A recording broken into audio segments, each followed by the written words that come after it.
There's no sun up in the sky, stormy weather, since my man and I ain't together. It's raining all the flipping time. Hello everyone, welcome back to the sofa. You're going to be seeing this on Sunday. I'm not filming on Sunday though. I'm going a day and a few hours early because we're due another blimmin' storm. Oh my goodness. I mean, look, I grew up in Lancashire, and in Lancashire we get a lot of rain. You kind of get used to it. It's the norm. But seriously, I've lived in London 30 odd years now. Actually, it's my 30th anniversary. I have never known a winter so wet. It's ridiculous. You know, going right back even to sort of like the middle of October, reflecting back, you know, I'm not surprised I didn't get my beds covered before Christmas, which was originally my plan, the beds in the garden. Because we just had so many rain days, and every time I thought I was going to be free to go to the garden, or I would kind of, you know, make a day, I'd say, right, on Tuesday, it's a garden day, fit that in amongst everything else. It would rain. And it just hasn't stopped since.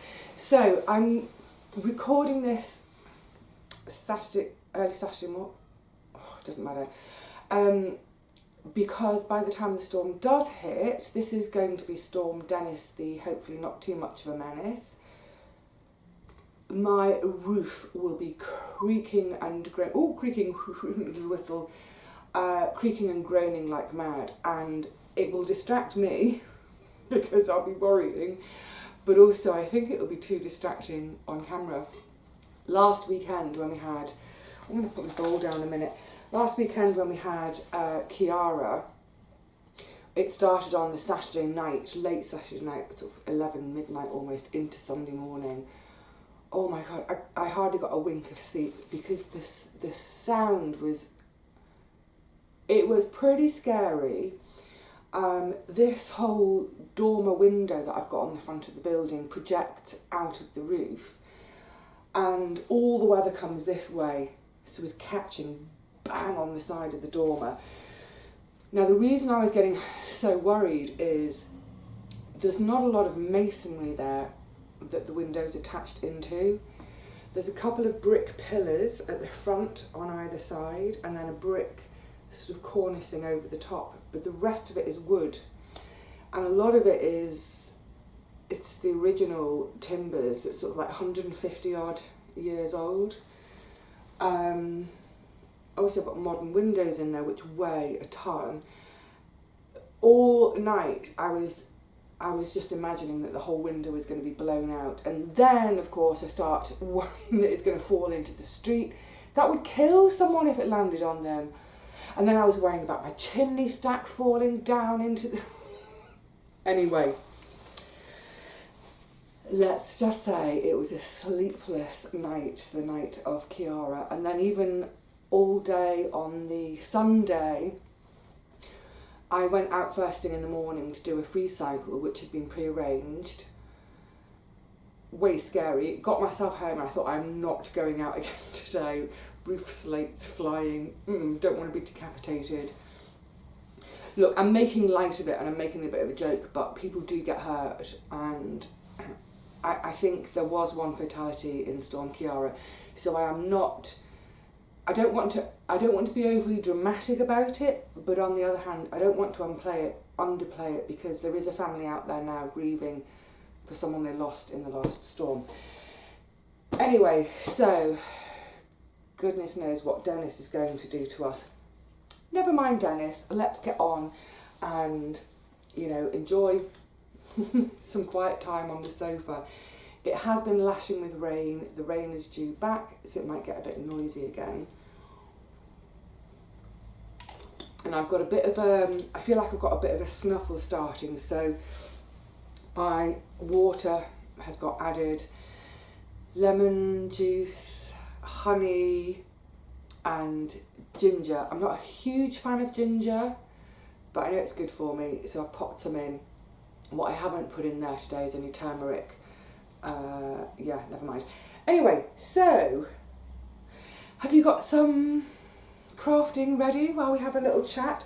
I am going to get on with my rosemary in a minute, more of that in a second, and I'm going to get through my Q&A that I didn't get time for last time because I started talking about books. So I'm not going to talk about books today at all. Maybe. I'm not going to talk about them at all. No, I don't think I will. Before I start, a couple of thank yous. I'm talking of books. Look at little homemade bookmarks from Jacqueline. Beautiful little card. You may have seen, I've got one of her cards on my pinboard in the shed. Lovely, thank you so much. And bless her, she sent me a little note of cash in there. Thank you so much, Jacqueline. I used it to buy the compost, my first bag of compost, yay! I bought a bag for the sweet peas already, and I used that for the sweet peas and the peas. But with that, I bought another bag of compost to start my broad beans off in the cold frame. Oh, I can't believe I've done a third sowing. Fingers crossed for the tool. And the rest of it I've got here so I can get on with my indoor sowings, which I'm planning to do in the next couple of days. So thank you ever so much for that. When I do start my indoor sowings, I'm going to be doing some peppers, some celery, a couple of loofah, and I'm also in that video going to be doing my pelargonium cuttings because I got about 1, 2, 3, 4, 5, 6, I think I got about 6, maybe 7 of my plants home to overwinter. Never got round to bringing the rest home, so obviously they've been killed off by frosts and the chill. So I've got 7 plants and I want 20. So yeah, look out for that in the next video. It's so simple, but I'll show you how. My other thank you is to Billy. Just going to take my glasses off because I need to reread this. So the letter arrived, I heard the shake of seeds and I thought, oh no, it's so lovely to receive seeds, but I don't have any more space for anything. However, trying to fish them out, I am going to try to make space for these.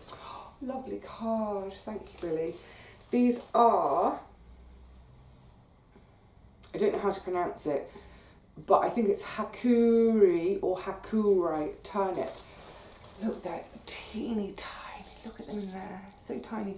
So these are turnip seeds, there's loads of them, so I should have enough for this year, and then if I love them, for next year. And it says, or she says, harvest when they are golf ball sized or even slightly smaller. So I don't normally grow things like turnips and Swedes. I just don't have the space, and they're not something I eat a huge amount of. You know, if I had the space, I would grow them and then I would eat more of them. So they're not normally on my radar, but because they're so little, I thought, actually, yeah, just one row, maybe in front of the peas or something like that, behind the lentils, not sure. Anyway, thank you so much. Thank you for your cards. Now, shall I try and multitask? Shall I try, where shall I put my glasses? Multitask by way of doing my Q&A and my rosemary. I'm all set up for the rosemary. Got my bin there, that's to put my stalks in. They will be offered to friends who've got open fires and use them as long matches. Got my bowl, beautiful, isn't that bowl gorgeous? Massive. I picked that up at a junk shop for about, I don't know, 3 or 4 quid. I love my bowls. I'm a little bit obsessed about bowls. You can never have too many though, can you? Because when we get into tomato season and I'm skinning and processing tomatoes and I end up with 3 or 4 big bowls as ice baths. I have a bowl full of the skinned tomatoes, another bowl of the tomatoes waiting to be processed. So yeah, Never have too many bowls. Right, how can I organise myself? Because I've got my tray with, this is a tiny, tiny, tiny portion of it. But I want to kind of snodge you on there. Oh, my other tip when doing anything like the rosemary, that's why I've got my pinny on, the rosemary or the lavender, do it before you hoover. So I'm going to have my monthly hoovering session soon. So I thought, let's get this done. I harvested this, I think it was around the beginning of November, end of October, beginning of November. I left it in the shed for a couple of months. It was just sort of on my onion drying rack, drying away happily. And then I've brought it home and had it just to finish drying at home, because obviously the shed gets quite cold over winter. And it's not that it's damp per se, but it's just because it's cold that any sort of residual evaporation that needs to happen, it won't. So, and I have a load for me that I've already processed. I've mentioned before I use it in the bath quite a lot. But this little lot that I'm doing today is all going to be for rosemary bags. Because as you know, I'm in the process of, this should be in the shop really soon, I'm in the process of making some lavender bags. Oh, they're so pretty, I want to keep them all. The fabrics are gorgeous. So they're just little patchworked bags. Actually, they're not little, they're about 16 centimetres square.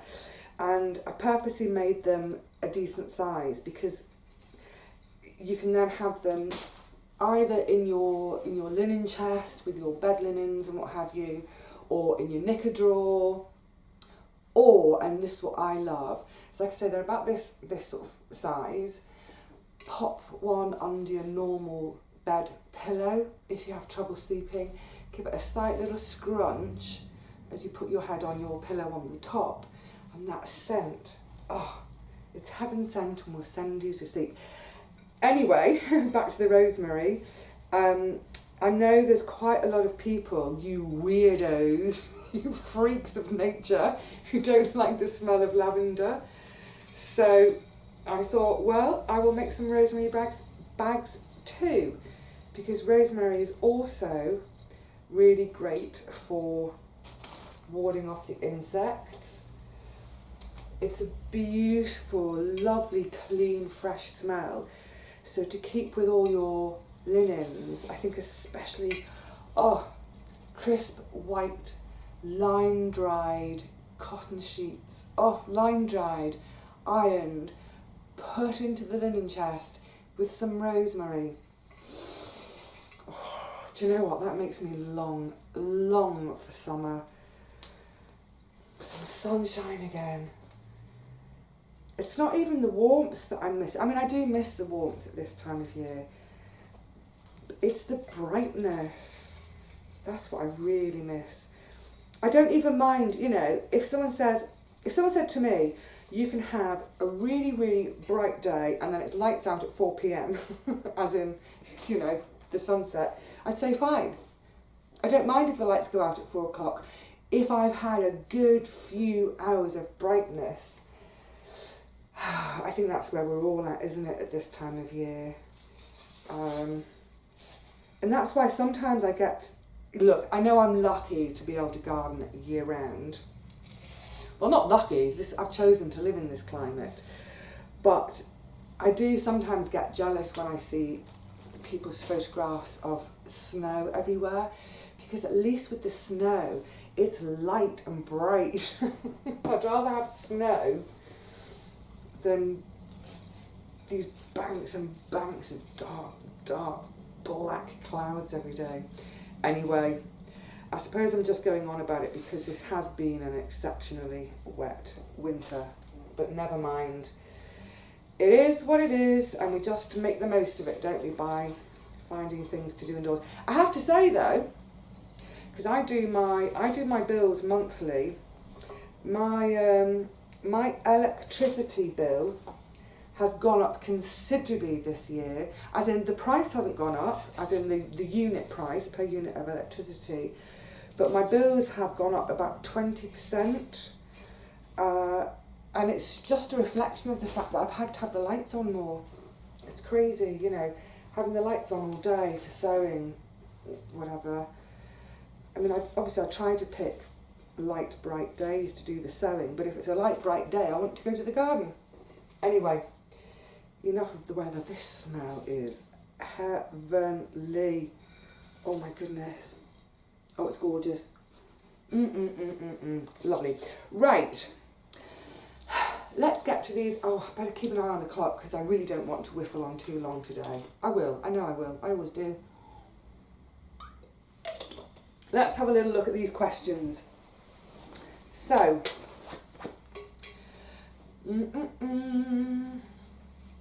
well, there were quite a few. So Alison, Christina, Alan, there were quite a few asking me about all my previous jobs, and Christina was asking in particular, are any of the shows I did as an actor, are any of them available online? No, they're not. I was mostly acting in the 80s and 90s, and social media it just wasn't a thing then. And all the shows I did were live. I was a theatre actor, so everything was live. And rarely were shows recorded. I've got a couple of the shows recorded just for my own personal archive, but this will show you how long ago it was. They're on VHS tape. One of these days I'll get them, I wanted to say transported, not transported, transposed onto CD. But yeah, so no, there's nothing. If you go hunting for me online, you won't find any of my shows. You may find a couple of mentions. There's one from a show I did at Sadler's Wells. There's a couple of stills photos. I kind of look pretty much the same today as I did 30 odd years ago, except a little bit more chubby and jowly. I was very skinny then. But basically, I went to university when I was 18, like everyone did in those, not everyone, but if you were going to go to university in those days, you went when you were 18. There was no such thing as a gap year. Who could afford a gap year? So I did my combined theatre arts degree, left. I'd been doing odd bits of acting all that time, and basically left uni, went to drama school, worked as an actor, dum. You know, it was just my job. I don't think of it as anything glamorous or exciting. I mean, I loved it, and I was excited by it because I love performing. I love getting a new script and dissecting it and getting my head into the character, and basically I love telling stories. So it was great. I was paid to stand in front of people telling them a story. How wonderful. Obviously it very much ties in with my love of books. So I did that for ages, and then it got to about, I think it was the year 2000. This might make you laugh. I really wanted to have a dog. I really wanted a dog. Was it 2000? Yeah. Now the problem with working as an actor is, you know, there are very few shows in London that would be suitable for me to work in. Obviously there's lots of shows going on, but they're mostly musicals, and you know, although I can sing, I'm not a musical theatre actress. I can't belt a song out like those people. They're amazing. I'm not a hoofer. I mean, I can move, but I'm not a hoofer. So the vast majority of my work took me away from London. I'd be touring theatres all over the country. I toured in Europe quite a bit. You go where the work takes you, which means, you know, I couldn't have a dog. So I think basically what happened was, I think I just got a bit fed up or tired of living out of a suitcase, because when you are a peripatetic actor like that, let's say, for example, I'm doing a week at a theatre in Bath. So the shows are Monday to Saturday. So Monday morning I take a train down to Bath with my bag, go find my digs for the week, dump my bag off at my digs, go find the theatre, go and set my dressing room up how I like to have it, make sure I'm happy with everything, go and have a walk on the stage to get a feel of that stage, because obviously every space is different. Just make sure I'm happy with where all my entrances and exits are going to be. Do a little bit of a vocal check, see how much am I going to need to project. I've never ever worked with microphones. The vast majority, this is what I mean as well, going back to the London opportunities for work in London. As a classical actress, those shows aren't on a huge amount. So yeah, I never used a microphone, so always on that Monday afternoon, go to the theatre, do my sort of voice work to see how does this stage work, what are the acoustics like, how much do I need to project, etc, etc. Go back to my digs, have a quick bite to eat, come back to the theatre, get ready, do the show, rest of the week. Saturday night, finish the show. If there's a really late train back to London, come back Saturday night, but usually what it means is come back to London on a Sunday morning. So come back to London with my bag full of dirty clothes from the week, spend Sunday at home, catch up with boyfriend, friends, laundry, what have you, bed Sunday night, Monday morning, boom, on the train off to Newcastle, for example. So yeah, I just got tired of it. And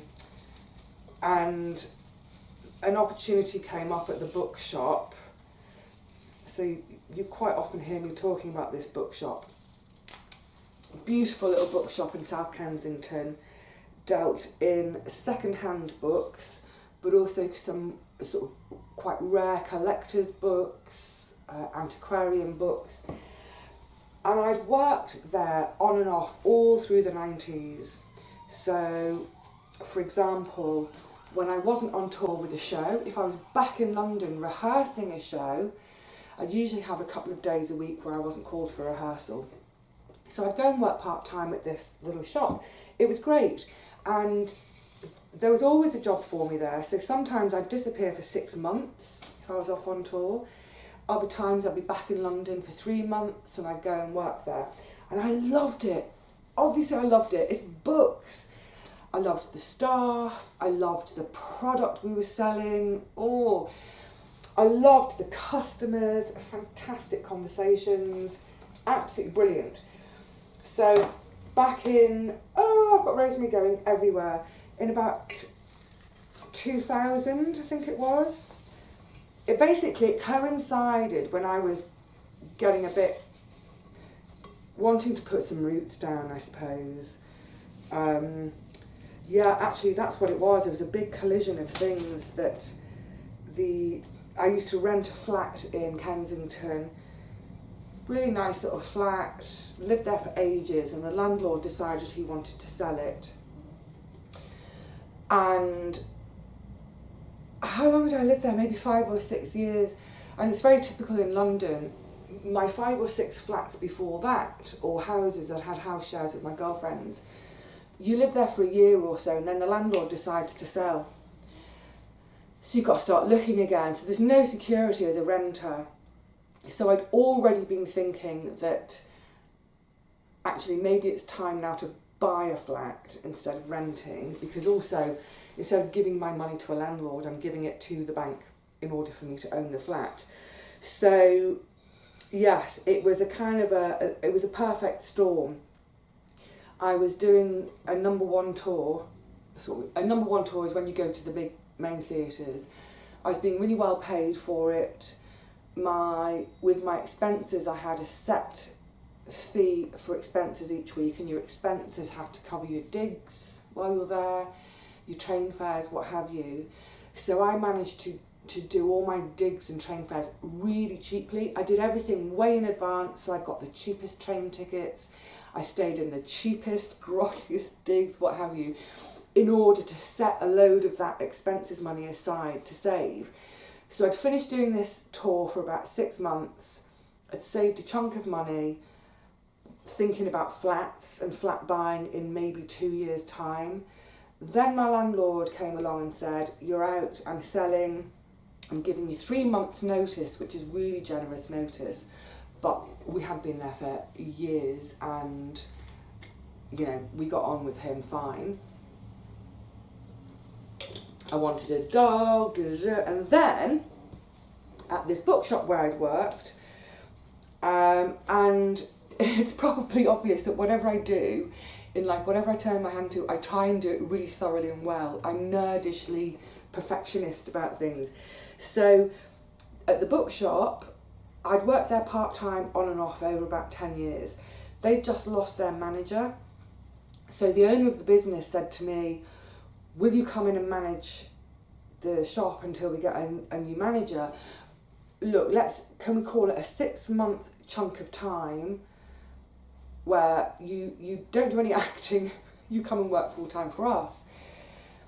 And I hummed and hawed about it for a couple of days, and I thought, do you know what, actually, if I'm going to have to leave my flat, find somewhere new to live, I can't be on the road with a show anyway, so yeah, why not? So literally within the space of those 6 months, I left my Kensington flat, ended up buying a little 2-up, 2-down house in South London, got a dog, adopted my gorgeous little Charlotte Bronte, and I was really, really, really enjoying managing the bookshop. It was going really well. And in those first 6 months, I'm going to give myself a little pat on the back now, why not? Because I did work hard. I turned the books around, basically, not the books on the shelves, the account books. So we went from having a £20,000 deficit to having a £50,000 nest of profit. So all the shareholders of the company got their first dividend in about 4 years. Brilliant. So after those 6 months, the owner and some of the shareholders said, "Vivi, you have to stay. Please stay." So I did. It's funny how life turns out, isn't it? If someone had said that to me a whole year beforehand, if they'd said, "You'll be full-time at the bookshop," actually I became one of the directors in the end, "You'll be full-time at the bookshop, you've bought a little house and you'll have a dog," I would have said, "Don't be stupid, I'm going to be on the road with my suitcase somewhere." So yeah, that's how I ended up at the bookshop, and I absolutely loved it. You know, of all my past lives, as it were, of all the jobs I've ever done, I think I missed that one the most. Is that surprising? I don't know. Maybe people who knew me as an actor would think I'd miss acting more. I don't know. There's something, obviously I love handling books, but I really love working with the public too, and I used to really get the biggest kick. I actually started being a buyer for the business, so I'd go out and I'd be, at some big posh house looking at their library and their collection and buying, getting them back to the shop, and I loved it when I'd be out on a buy and I'd see a book and I'd think, "Oh, that's perfect for such and such a customer." And after I got everything back to the shop and sorted and priced, what have you, I'd ring that customer to say, "You'll never guess what I've got." I love it. And within half an hour, they'll be at the shop having a look. And then 5 minutes later, the dealer's done, they've bought the book. Love it, love it, love it, love it. I suppose that's all part of the, I'm a people person. I really like people. So how did I end up going from the bookshop into nursing? Well, the owner of the business decided he wanted to sell and offered to sell it to me and a couple of my other colleagues there. And we were about 6 months into the process of that. I would have loved to have done it. And it, well, this far away from owning a beautiful little bookshop in Kensington, but the current owner, the guy who was selling it, he wanted to put money into the new business, as in it would be my business, but he wanted to come in with the money. And he drafted a contract, and there were so many clauses in it where he was keeping an incredibly tight control of the business, and I just thought, it's still going to be his business. He's still going to be my boss, telling me what to do, even though he's got no idea because he's been out of the business for so long. He was one of these owners who doesn't take part in the business, just, enjoys that bit. So, it was heartbreaking. Over the course of about the next 6 months or so, I just kept thinking, I had that instinctive gut thing of, I'm going to be miserable. Coincidentally, the tsunami in the Indian Ocean had happened, it must have been about 2 years before. And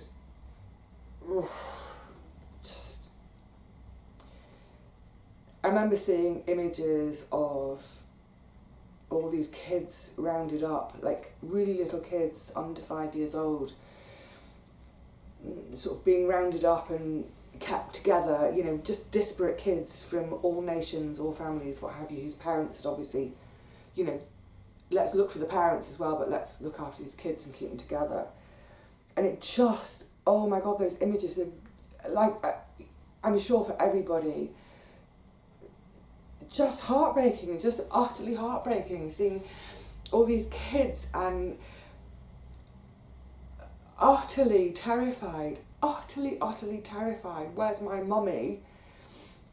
So at the time, I rang pretty much literally every charity under the sun to say, let me come, I'll pay for my own flight obviously, and but let me come and let me just look after the kids, I'll nanny the kids.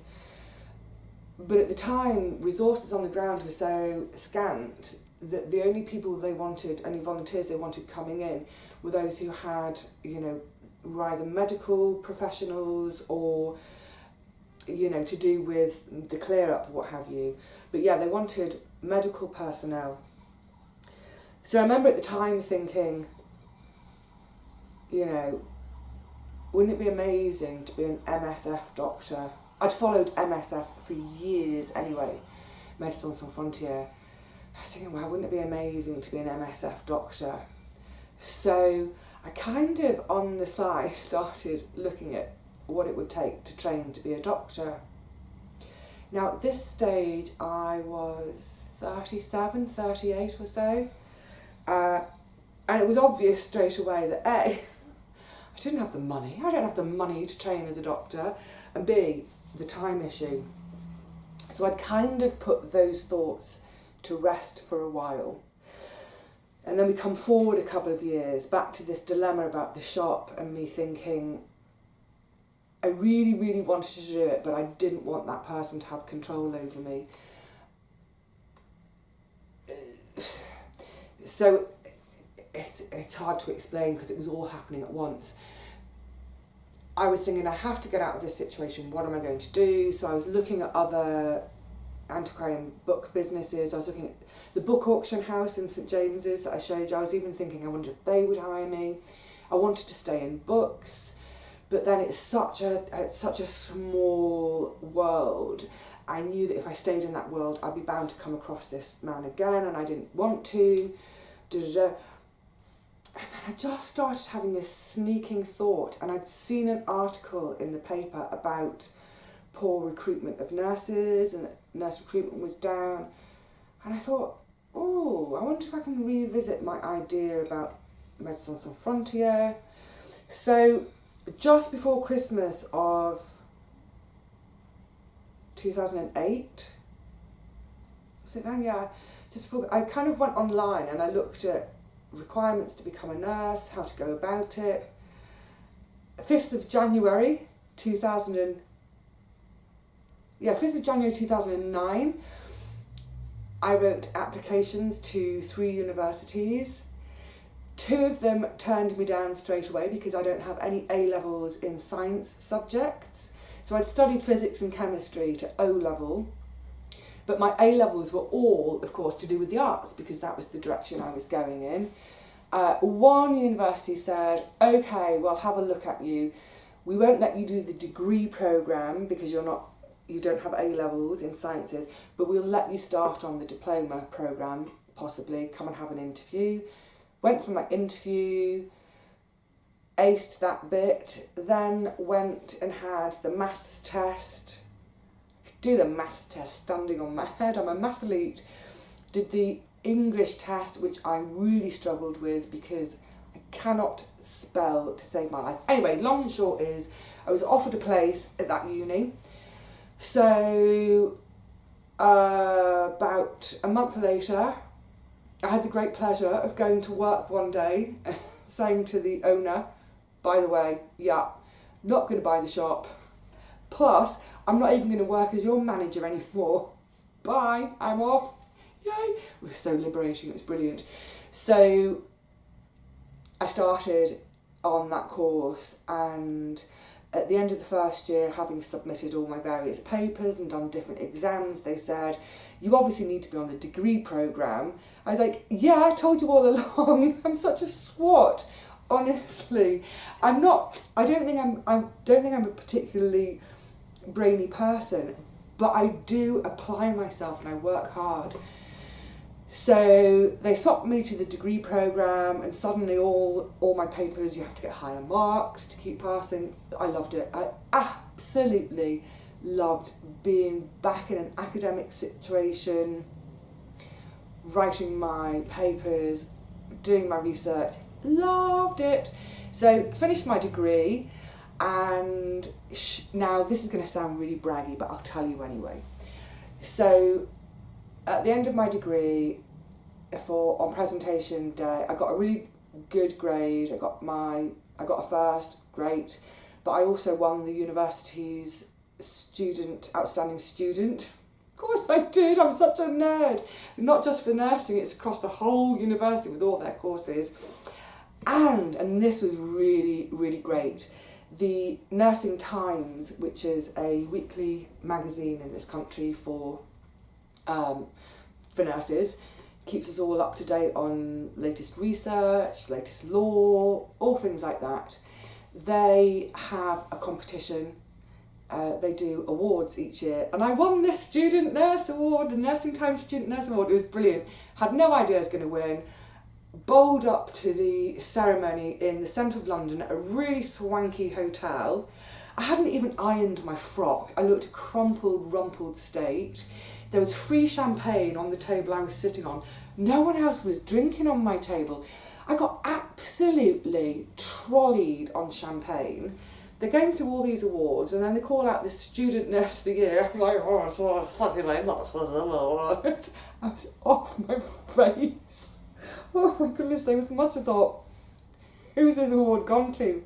Anyway, after the ceremony was over, and I'd had about 17 pints of water, there was a lot of hobnobbing going on, and I had 3 nurse chiefs for 3 big hospitals in London all come up to me and say, they were chatting about where am I going to work, because at that stage, I think that was in the, we'll ignore that, I think that was in the June, and I literally just finished, and all the jobs don't start till October, the October intakes.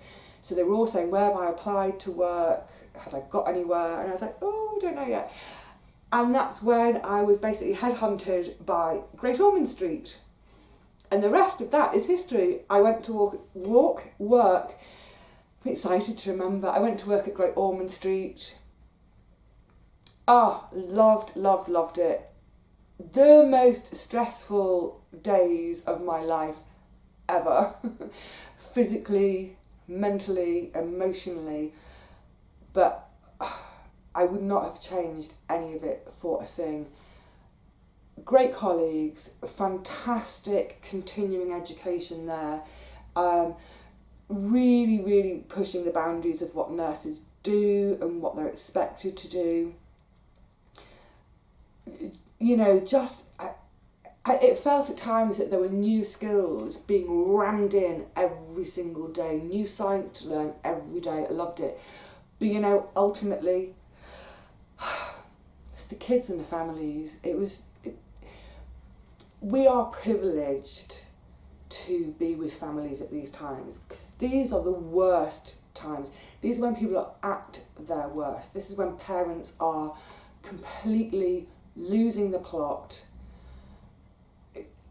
and we get to walk side by side with them through this hideous journey that is dealing with cancer, having a bone marrow transplant, and then watching, for the most part, watching them come out of the other side of it. Fantastic, brilliant. Wow, I'm just looking at the clock. So there we go, that's my work life. That's one question answered. I suppose it's been, you know, that is a 30-year life, or a 30-year work life, isn't it?